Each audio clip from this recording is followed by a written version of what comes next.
A reforma da Previdência tem levantado muitas dúvidas. Tem gente que ainda não entendeu o texto da PEC que o governo federal entregou ao Congresso Nacional.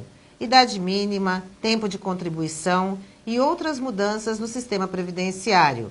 E para falar de alguns pontos dessa reforma, a gente conversa agora com o especialista em Previdência Social, o advogado Sérgio Pardal.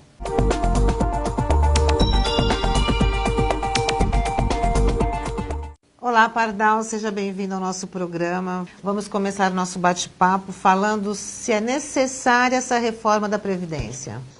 Oi, Tânia, é muito um prazer estar com vocês aqui no seu programa, mas é desnecessária, é uma das grandes mentiras que eles estão pregando. Lembrem-se sempre, esse governo que está aí pode não ser fascista ainda, mas se pretende fascista. Eles trabalham com a tática, por exemplo, de repetir a mentira, achando que vai se transformar em verdade. Não precisa de reforma alguma. As reformas já aconteceram em 98 e 2003. Os trabalhadores já sofreram bastante. Em 2003, o servidor público era a bola da vez. E, evidentemente, as mudanças foram acontecendo, inclusive na legislação ordinária. A questão da pensão que nós perdemos em 2015, mais um monte de coisa. Agora, quer fazer reforma mesmo? Então faça reforma no campo de custeio. Por exemplo, impeça desonerações, impeça isenção de contribuição previdenciária, cobra as dívidas como deve ser, acaba com esse tal de DRU. Aí sim a gente vai discutir de verdade. O resto são mentiras. Pardal, você tem falado que tem 5 pontos importantes para a gente rejeitar essa reforma da Previdência. Quais são eles? Em primeiro lugar, é justamente essa questão da necessidade da reforma. Mentira! Não precisa reformar coisa nenhuma. Trabalhadores já perderam muito. Em segundo lugar, nessa PEC que eles apresentaram, eles estão, na verdade, retirando as regras da Previdência da Constituição. Aquelas garantias que nós conquistamos em 88, eles estão retirando da Constituição e dizendo que será objeto de uma lei complementar. Todo mundo sabe, uma emenda constitucional precisa 3/5 da votação. Uma lei complementar é só maioria absoluta e acabou. Então é claro que o que eles estão fazendo é negociando regras de transição para mudar depois. Terceiro ponto, as regras de transição não passam de um saco de maldades. Mesmo que eles negociem, continuará sendo um saco de maldades. Quarto ponto, essa tal de capitalização que eles estão inventando. Vou explicar para vocês direitinho já o que é a tal de capitalização. E o quinto ponto, o ponto número 5, é a violência contra os aposentados. Eles perdem a garantia constitucional e perdem a possibilidade de continuar recebendo. Aí eu vou mostrar para vocês como é que isso acontece. E agora para aquela pessoa que está em vias de se aposentar, ela corre algum risco? Olha, a questão do direito adquirido é de suma importância. É sempre bom você lembrar que aquilo que você já tem direito, aquilo que você já pode fazer, não vai perder. Direito adquirido ninguém tira. Eu sempre digo, como dizia o Dorico Paraguaçu, para trás mente a lei não vale, a lei vale para frente mente. Pardal, explica para quem está nos assistindo o que é essa regra de transição. Eles vão tirar as regras da Constituição em si e vão transformar em leis complementares. Até a promulgação das leis complementares vai valer as regras de transição. O que são as regras de transição? São, na verdade, as grandes violências que eles estão apresentando. Por exemplo, a questão do cálculo dos benefícios, por exemplo, o fim da aposentadoria por tempo de contribuição. Então, esse foco, esse mar de maldades e perversidades estão lá colocados como se fosse negociar. Eles podem negociar alguma coisa e depois, na futura legislatura, através de uma lei complementar, retirar o que eles negociaram. Essa reforma da Previdência tem tirado o sono dos servidores públicos.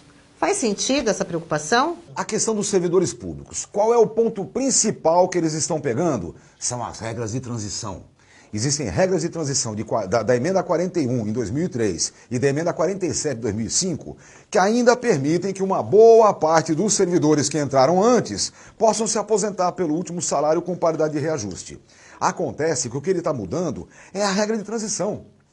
Ele está mudando novamente aquilo que já mudou em 2003 e aquilo que já mudou em 98. É por isso que os servidores públicos estão assim, com os nervos à flor da pele. Eles não sabem efetivamente o que é garantia de direito.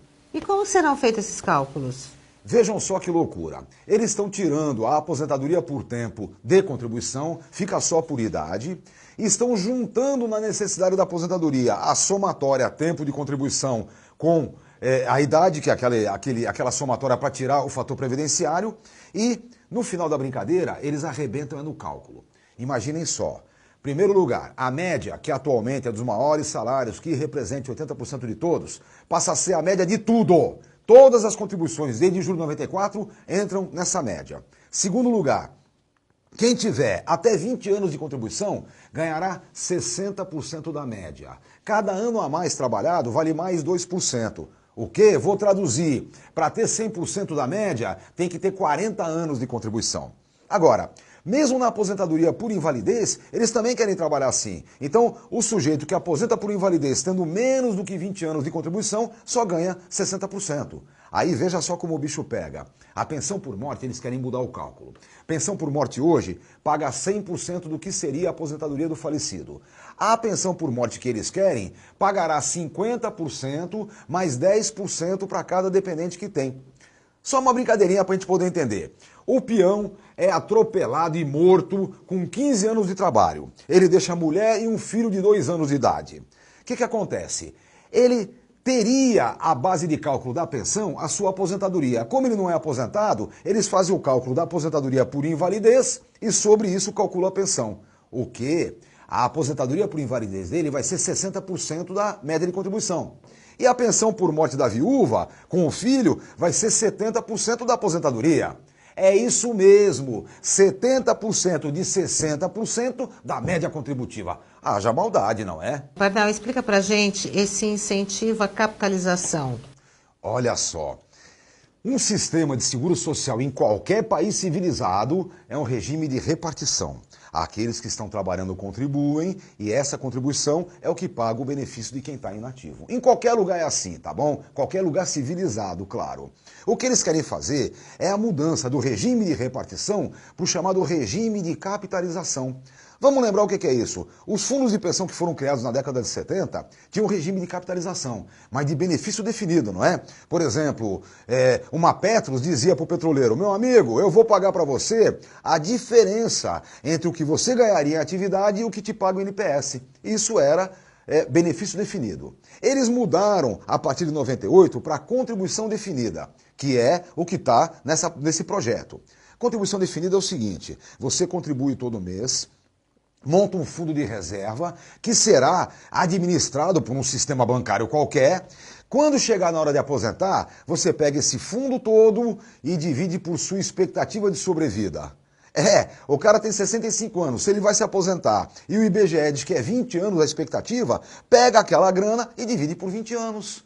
Olha, todos os fundos de pensão que têm patrocinador, Petros, Fenco, Portos, Fundação CESP, todos eles brigaram para migrar para o plano de contribuição definida. Por que será? É fácil.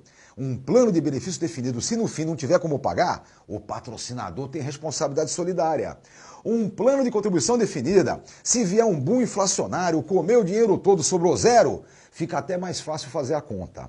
Zero, por qualquer que seja a expectativa de sobrevida, vai dar zero, entendeu? Então, é um problemaço. Agora, pegar um negócio desses para substituir o seguro social, que é regime de repartição, isso é coisa de louco. 30 países fizeram isso. A OIT soltou um material agora em dezembro do ano passado. 30 países fizeram essa bobagem. Dos 30, 18 já voltaram atrás, porque viu que não dá certo. São países da onde? Da América Latina, do leste europeu e da África, evidentemente. Um dos países que fez essa opção foi o tal do Chile, nosso vizinho. Optou por isso quando o Pinochet mandava lá na porrada. Pois bem, só para vocês terem uma ideia do que aconteceu, 13 companhias seguradoras administravam isso quando foi criado. 5 já faliram.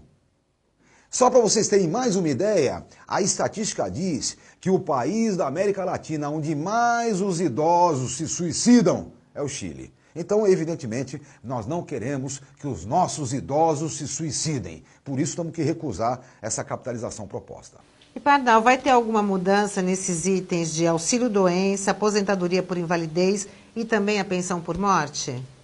O que vai acontecer? Se passar as regras de transição que eles querem fazer, evidentemente vai cair lá para baixo os valores. A pensão por morte, o auxílio-doença, tudo isso vai cair lá para baixo. O que é um grande absurdo, porque mudanças já aconteceram. Basta lembrar, em 2015 veio a mudança na pensão, lembra? A pensão para a chamada jovem viúva. Hoje, a viúva, para ter a pensão vitalícia, tem que ter pelo menos 44 anos de idade.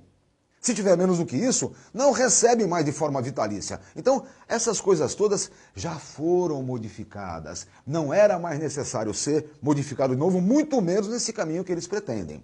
Evidentemente, existem graves questões colocadas. Por exemplo, imagine você, Tânia, se você pegar o aposentado hoje. O aposentado hoje recebe a partir das contribuições de quem está na ativa. Se num certo momento vem um plano de capitalização, então quem entra no mercado de trabalho só vai contribuir para a sua capitalização. O que significa isso? Significa que não vai ter como pagar os aposentados. Ora, o rombo que eles estão inventando hoje não existem, mas eles vão criar um rombo maior. Se fizerem uma brincadeira dessa, vão criar um rombo maior. E aí eu pergunto, quem vai pagar os aposentados? Se a tecnocracia me responder que a União paga, então eu vou ter certeza que não tem que fazer reforma nenhuma. Porque se a União tem para pagar o rombo que ela vai criar, a União teria que, no mínimo, pagar as suas contribuições que nunca foram feitas. E quanto aos militares, o governo já entregou aí o modelo para a Previdência no Congresso, mas parece que eles vão ter mais vantagens do que desvantagens, né? Como são as coisas, né? Essa proposta dos militares que eles apresentaram. Tudo bem, os militares hoje pagam 7,5%, vão pagar 11% de contribuição. Justo, não é? Os militares aposentam com 30 anos, passaria a ter 35 anos. Mas o que eles fizeram nesse projeto... Brincadeira, não é? Eles fizeram, na verdade, uma recomposição do quadro funcional dos militares. Eles deram um aumento salarial para poder englobar, para poder negar, para poder mentir sobre a reforma feita. Pelo amor de Deus, eu espero que o Congresso, mesmo com essa bagunça que ele está hoje, não admita um tipo de absurdo desse, não é? Pelo que se tem acompanhado na reforma da Previdência, o trabalhador rural será um dos mais prejudicados, né? Olha, a questão do rural passa também pela mudança que eles querem fazer na aposentadoria por idade. A aposentadoria por idade hoje exige 15 anos de contribuição. Eles querem que exija 20 anos de contribuição. Olha, qualquer cálculo que se fizer vai mostrar muito bem o tamanho dos trabalhadores em geral que não vão poder se aposentar porque não conseguem ultrapassar os 15 anos e chegar aos 20. Para o rural é pior ainda. É bom lembrar, o rural, até 88, tinha o Fundo Rural, que não era contributivo, e pagava uma aposentadoria para ele de meio salário mínimo. Isso acabou em 88, passou a ser um salário mínimo e os rurais passaram a ter contribuição própria. É bom lembrar, trabalhador rural que é empregado é igualzinho a qualquer trabalhador urbano, tá bem? O patrão paga 20% da folha de pagamento e ele paga 8%, 9% ou 11% de acordo com o seu salário. Agora, a grande massa dos rurais, que é na verdade um segurado especial, meeiro, parceiro, regime de economia familiar, aí é diferente. A contribuição dele é anual, tem outras condições e é muito importante que ele continue tendo direito a se aposentar. Agora, por exemplo, cobrar do rural que ele tenha 65 anos de idade é brincadeira.